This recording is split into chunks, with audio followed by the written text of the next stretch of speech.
Yeah, I'm gonna get started on Vlogmas Day 7 a little early.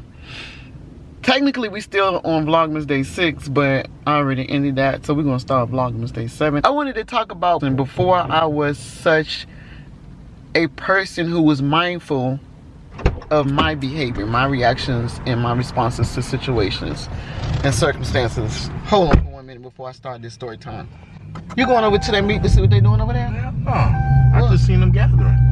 You can see them, they're all gathering. Look, you got imports. All the imports. I just seen the charger. Why don't you just ride through real quick? There ain't there nobody there. They about to cut up. Oh, sure. Look at them.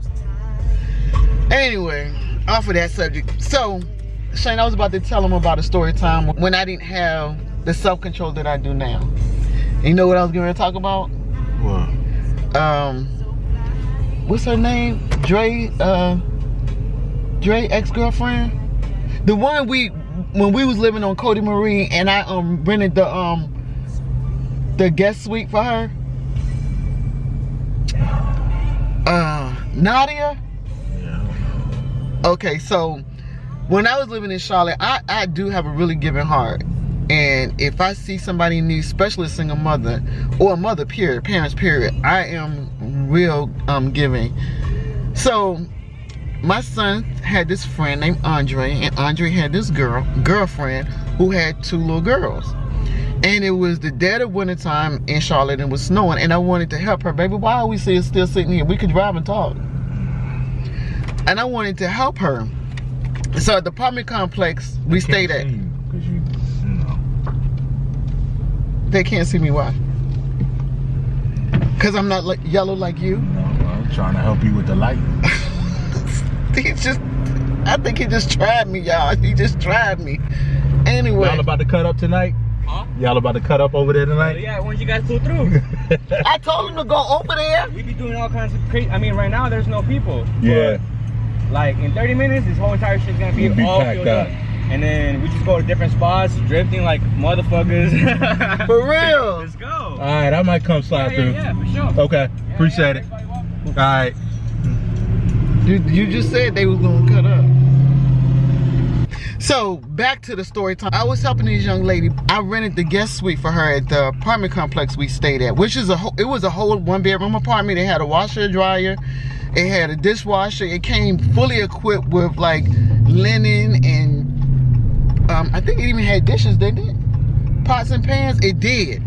So when I rented it for her, the rental office, the lady said, listen, we're gonna rent this to her, but let it be known if she damages anything or anything is stolen, it comes out of your deposit.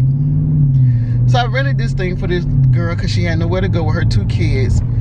And she called, I guess she had an open CPS case. So she called down the Child Protective Services and told them she had rented a new place.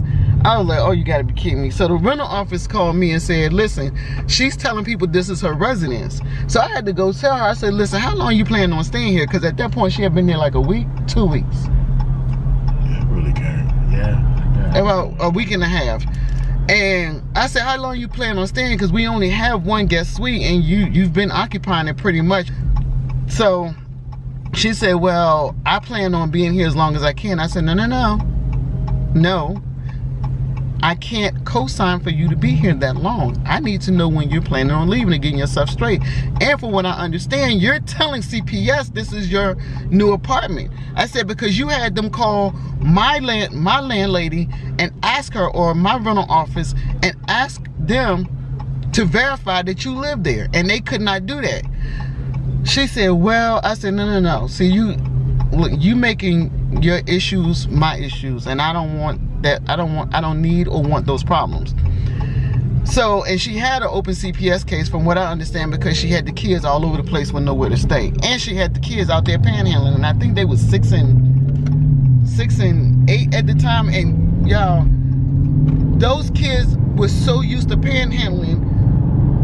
They was panhandling the CPS, when the CPS worker came to visit them, they panhandling with her, talking about, we ain't ate all day, is there anything you can give us? And Nadia had to explain to them, no, that's not true, they just ate, here go the food right here. So she didn't train them up so well to panhandle. they didn't know when to turn it off. But anyway, back to the story. So because she got into the guest suite, this girl started getting rude. So I told the rental lady, I said, listen, her name was Kim. I said, Kim, don't rent to her another night. Now they're gonna turn to me and say, as long as I have the money, I'll be staying here. Kim said, no, that's not how it works. You're her guest, and if she don't want you here, we're not going to continue to rent to you. Now they said, well, I already gave you the money. So Kim said, well, you gave me money for one night. Because I told her, I said, Kim, make sure you only take money for one night at a time. Do not take like a whole month or a week or whatever. So Kim was taking one night at a time. The money she was paying was one night at a time, and I think it was like $40 a night. Now that's not bad. $40 a night to stay in one bedroom. Anyway, so she said, well, Kim told Nadia, who was the girl I was helping, you can stay for one night, but tomorrow you have to be gone because our resident don't want you here anymore. The next day, y'all, some said get up and go check that apartment because they had given me the extra key. So I got up. First of all, let me just back it up for a minute. When I would go visit her, the place would be so nasty. One day, me and my daughter walked in, and her underwear, not the little girl's underwear, her underwear was at the front on the living room floor. I'm like, what the heck? And I'm not even talking about clean underwear. And I'm like, Nadia, you can't be this nasty. This is not your, you got to pick this stuff up. Moving forward. So the next day, I get up, and I'm like, go check on the apartment. Go check on the apartment. So me and Shane get up. We go check on the apartment. It was somewhat organized, but it was still not clean to the point where it should have been. So I'm checking everything, making sure the children ain't break anything. I was straightening up, you know, and some said check the closets because there was a fleece comforter in there. This girl then packed the comforter up, and I was like, oh my god, I know that thing was at least $200, $300. I was like, oh, she took the damn comforter. So my youngest son came into the apartment, and he said, oh, she on the bus stop. Because, oh, by the way, she didn't have a car. She on the bus stop. So I took off at the bus stop. Shane, did you drive me over there? I remember the events, but I don't know. So anyway, I go over to the bus stop.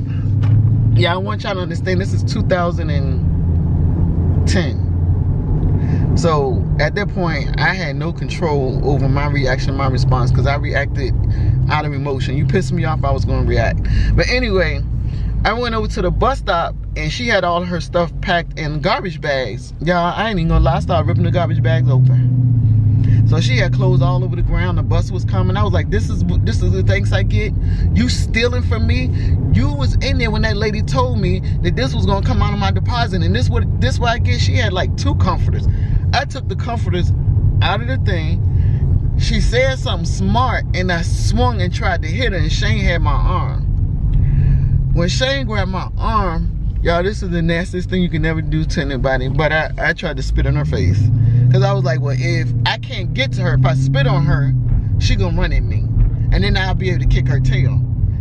But she didn't. She just backed up. And I know I got her. And Shane just like kind of pushing me in the car. I'm gonna get somebody else.